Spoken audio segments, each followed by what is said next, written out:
Hello everyone, this is the Casual Fan. Now, ever since the Abu Dhabi Grand Prix ended, we've heard and we've talked about Lewis Hamilton, Max Verstappen, Toto Wolff, Christian Horner, Mercedes and Red Bull. And we've talked about how Lewis Hamilton was robbed, how Michael Massey committed a huge blunder, or in the words of many others, how maybe Verstappen was deserving, or in the others, maybe Verstappen was incredibly lucky. But throughout all of this, what we've done is that we've talked about basically around 20% of the entire grid. And the rest of the grid, just like the results at the end of the Abu Dhabi Grand Prix, is neglected. We've not focused on the rest of the grid and what the rest of the field did in the entire season. So keeping that in mind, today I'm ranking the top 10 drivers of the 2021 Formula 1 season.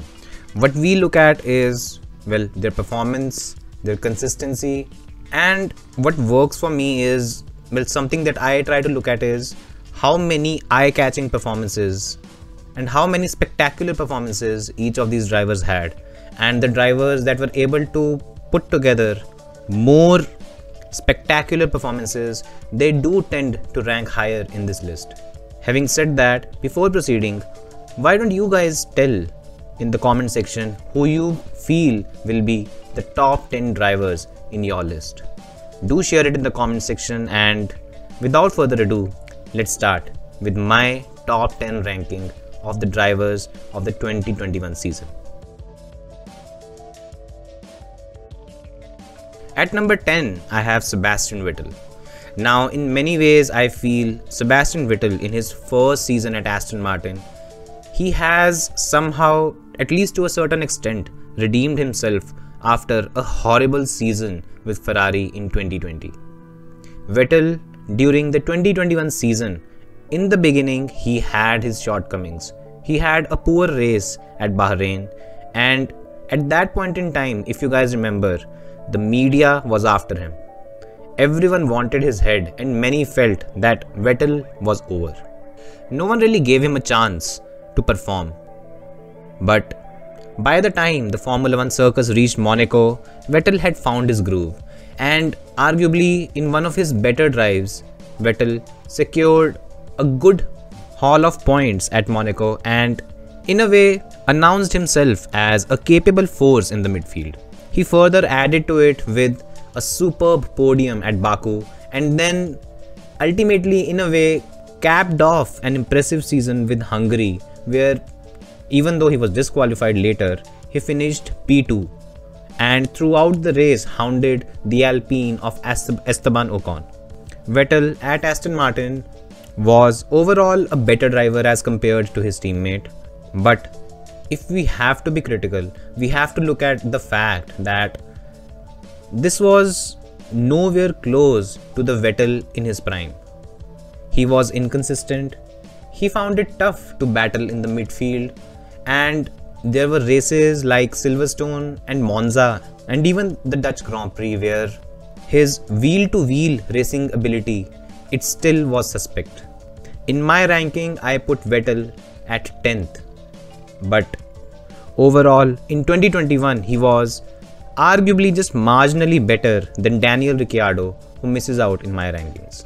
In many ways, this Vettel still needs to be polished, and maybe to an extent, the competitiveness of the Aston Martin, it played a role in masking his improvements throughout the season. At P9, I have Esteban Ocon. Now, at the start of the season, I feared the worst for Esteban Ocon because, well, teaming up with Fernando Alonso, you do not expect to have a great season. As a young upstart, the only driver on the grid that you should fear being a teammate is Fernando Alonso. Alonso is lethal, he's calculating, he's political, and he's extremely fast. And that's a combination that has found most upcoming drivers wanting whenever they've ended up teaming up with Alonso. Just ask what happened to Stoffel Vandoorne. Just ask what happened to Nelson Piquet. However, you cannot say the same for Esteban Ocon. Ocon had, in my view, a breakthrough season in F1. Driving alongside Alonso, he never felt out of space. It never felt like he was driving in a different league as compared to Alonso, as has been the case with many of Alonso's past teammates. He had a breakthrough win in Hungary, a superb drive that deserved the win. He almost had another podium at Saudi Arabia, and his early form, where he would consistently be the faster Alpine, it was a highlight of the season for him. To add to this, at the end of the season, Ocon outqualifies Alonso and scores just 7 points less than the Spaniard. In many ways, that was a season well done, and all he can do is try to make improvements for the next season. In 8th, I have Fernando Alonso. I never expected Fernando Alonso to struggle like he did at the start of the season. But as soon as he got to the grips of the Alpine, he was vintage Alonso. His drive in the last 2 laps of Baku, that was the stuff of legends. And throughout the season, you can see that he had lost none of his racecraft, and the speed, well, it was still there, and it was still there on evidence when he was able to achieve the podium at Qatar. Where Alonso lagged, I think it's fair to say that Alonso might have lost a bit of an edge in the qualifying speed, because it's not easy to outqualify Alonso, and when Esteban Ocon was able to do it, it does raise a few questions that at 40 years old, Alonso might have lost a step or two. Having said that, Alonso, he had one of the better seasons in F1 for someone who is a 40-year-old coming back after a 2-year layoff. What he does next year, I don't know, but I can only have high hopes for Alonso, and if Alpine is not a disaster and is able to give him a car capable of fighting for podiums and wins, I think he can be a championship contender yet again. In 7, I have Carlos Sainz Jr. Now, in the eyes of many, Carlos Sainz should have been higher in the rankings. But again, I have reasons for putting him here. As I said earlier, I rewarded the more flashy and the headline grabbing drives a bit higher as compared to someone who had put in the work on a consistent basis and then got the rewards. To be honest, I didn't expect Carlos Sainz to perform as well as he did this year at Ferrari. I thought he would get destroyed by Charles Leclerc. But at the end of the season, Carlos Sainz actually outscored Leclerc and finished P5. Something that was a bit of a surprise to many, even to myself.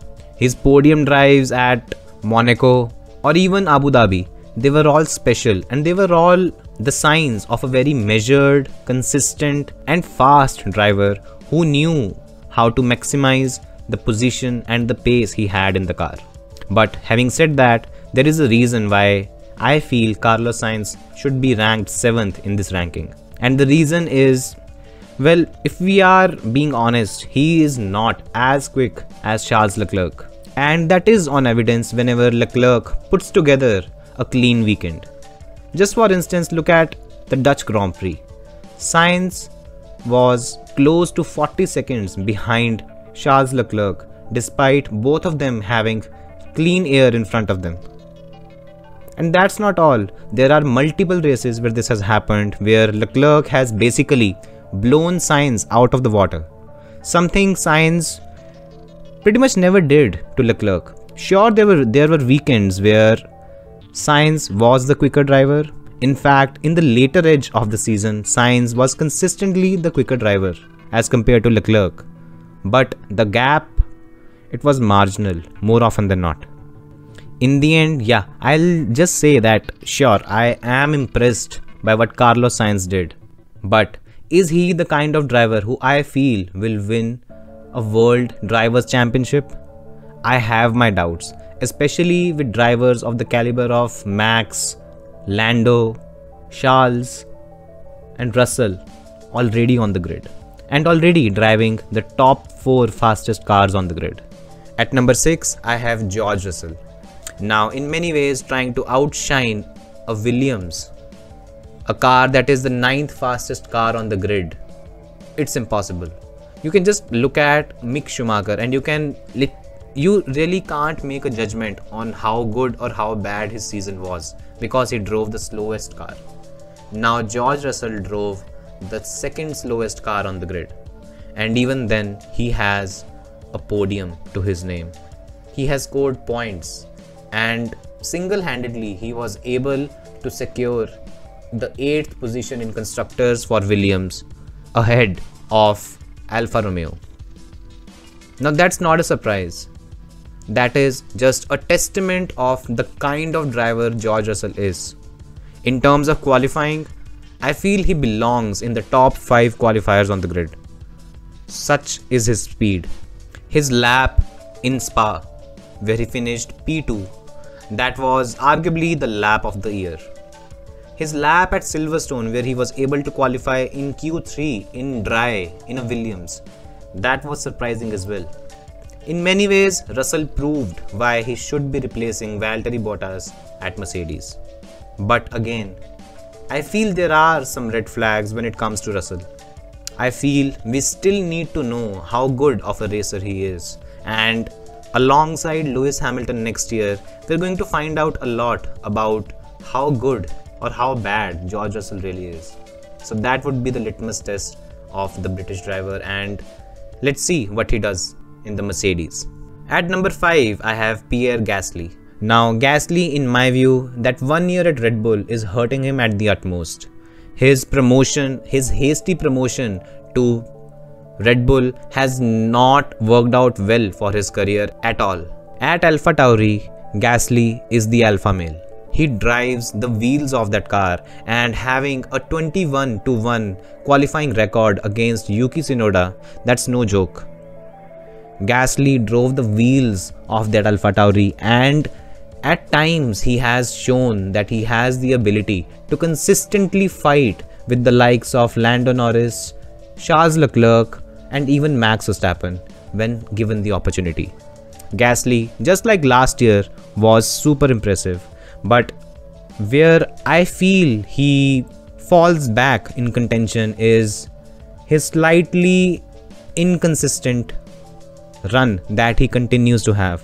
He's had a few incidents, he's had a few races where he has just dropped out of contention for no reason, and that is the only thing that hampers his ranking and why he is at best the 5th best driver on the grid for the 2021 season. At number 4, I have Charles Leclerc. Now, I am a huge Charles Leclerc fan. I'll admit it right now. I feel he has the potential to be a world champion. But at the same point in time, I'll admit that the 2021 season was the worst Formula 1 season for Charles Leclerc since his debut. He was crash prone, he had incidents, and to add to this, he was slightly unlucky at multiple stages. Eventually, all of that contributed to Leclerc losing out to Carlos Sainz in the point standings. But having said that, can we really disagree that Charles Leclerc was able to put together some stellar drives between those crashes and those errors? His drive at the British Grand Prix, where he almost beat Lewis Hamilton despite driving a Ferrari that was a second per lap slower, that was stupendous. His first pole lap at Monaco, again stuff of legends. Then to add to it, his lap at Baku. Charles Leclerc is probably, now it's tough to make such a judgment, but he might be the best qualifier we have in Formula 1. Especially with his ability to pull out a lap out of nowhere in his Ferrari in Q3 and on the last lap. Throughout this season, we have seen one thing, especially at Ferrari. We've seen Carlos Sainz start a weekend well. We've seen Sainz have the edge at the start of the weekend, but as soon as the weekend has progressed, we've seen Leclerc take over, and we've seen Leclerc peak in Q3 on the second lap. And that is basically the sign of a driver that is learning and honing his craft and ultimately reaching the peak and the limit of the car on the very last lap of qualifying. And that is how it should be. That is something you see from Max, that is something you see from Lewis, and that is also something you used to see from Michael Schumacher. Leclerc was able to do that consistently throughout the season, but let's be fair, we can't put him any higher on the list because the 2021 season, it was not vintage Leclerc season. And even though Sainz finished ahead of him in the point standings, I don't think Sainz was the better driver at Ferrari. I think it was Charles. At number 3, I have Lando Norris. Now, in my view, at least until the summer break, I had Lando even higher on the list because the season that he had been able to put together, I don't think anyone expected it. Norris was the breakthrough star of Formula 1 in 2021 because no one expected him to perform at such a high level and with such an extreme level of consistency that has not been seen before in his career. Norris welcomed Daniel Ricciardo to the team by absolutely smashing him throughout the season. He was clearly the better McLaren driver and he was clearly arguably one of the best drivers on the grid this season. His consistent podiums, his pole position at Sochi, that too while driving a McLaren, that is a level that not many expected him to achieve even so early in his career. But this is where Lando finds himself right now. He finds himself in the company of elites, in the company of one of the best drivers on the grid. And it doesn't look like he's out of place. It looks like he belongs. And next year, if McLaren has the car capable of fighting for the championship, you can be rest assured that Lando will be right up there and he will be a worthy contender for the title.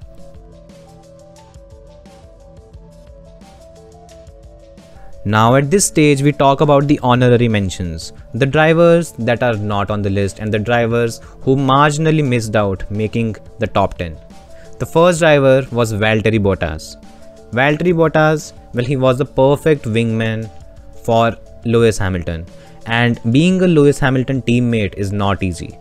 You might be able to challenge him in qualifying, but you will never be able to challenge him in the race. Even Nico Rosberg found out during his time as a Mercedes teammate to Lewis Hamilton that fighting him in the race is next to impossible. Bottas, in a way, he had an average season that had its peaks and troughs. But if you ask me, other than Turkey, there was no standout performance for Bottas. And even at Turkey, if it was not for Hamilton serving an engine change penalty, Bottas would not have won the race. So yeah, in my view, Bottas doesn't make the cut. The second driver is Sergio Perez. Sergio Perez is probably the darling of Red Bull right now after what he did at the Abu Dhabi Grand Prix. But if we are fair, it was an underwhelming season for Sergio Perez. His qualifying is a cause of concern, especially after spending an entire season and not getting up to par with Max Verstappen. Finishing so far behind on points and not being in the same league of Max Verstappen despite being considered a driver who is arguably one of the best in race management, it does raise alarms. And with Pierre Gasly performing at the level he is right now, Sergio Perez should be concerned with his performance. Sure, he had a race win at Baku. Sure, there were a couple of podiums here and there where he did his job. But did he belong in the top 10 drivers list? I certainly don't think so, and that's why he misses the cut. Now getting back to the rankings. At number 2, I think this one is going to be controversial and this one is going to be contentious and will be debated. For me, at number 2, I have Lewis Hamilton. Sure, Lewis Hamilton performed at a very high level. Sure, there were races like Bahrain, Barcelona and Brazil where he was the standout driver on the grid and there was no one who was going to beat him on those days. But at the same point in time, What Hamilton had were off weekends. He didn't perform to the best of his abilities at Monaco. He messed up at Austria by damaging his car. He messed up even at Azerbaijan with that magic brake button. Also, not to forget what happened at Imola, where he went into the gravel and then was extremely lucky to score a P2 after a red flag stoppage, helped him get his car repaired and back in order and even unlap himself. Lewis, he had his peaks and troughs. There were times when he was unbeatable. Then there were times where he had a pretty average weekend. And at times, if I'm being honest, in the first half of the season, I didn't have him as the second best driver. I had Lando Norris in second. And if it was not for the late season surge that Hamilton had, I might have even put Norris as the second best driver this season. Now, finally, at number 1, I have Max Verstappen. In my view, Max Verstappen, the best driver on the grid this season, the most consistent driver, and in many ways, he has shown the kind of consistency we saw from Fernando Alonso in 2012 or a Sebastian Vettel in 2013, or we have to go back to 1997 when Michael Schumacher showed it against Jacques Villeneuve. That was the level of consistency Max Verstappen showed, as out of 22 races, he finished either 1 or 2 in almost all the races where his race was not compromised by an incident. That is what you expect from your champion, and that is why I think the talks of Verstappen not being a deserving champion, they are all rubbish. He deserves it, and he deserves all the credit for taking the challenge to Lewis Hamilton. And let's be fair, the paddock consensus at the start of the season, when one talked about who was the best driver on the grid, it usually was Lewis Hamilton, with Max Verstappen being a close second. This year, after Abu Dhabi, the narrative has changed. It is Max Verstappen as the best driver on the grid, with Lewis Hamilton a close second. So these were my rankings. What do you guys think? Do let me know in the comment section, and please like, share and subscribe. Thanks for watching, and see you next time.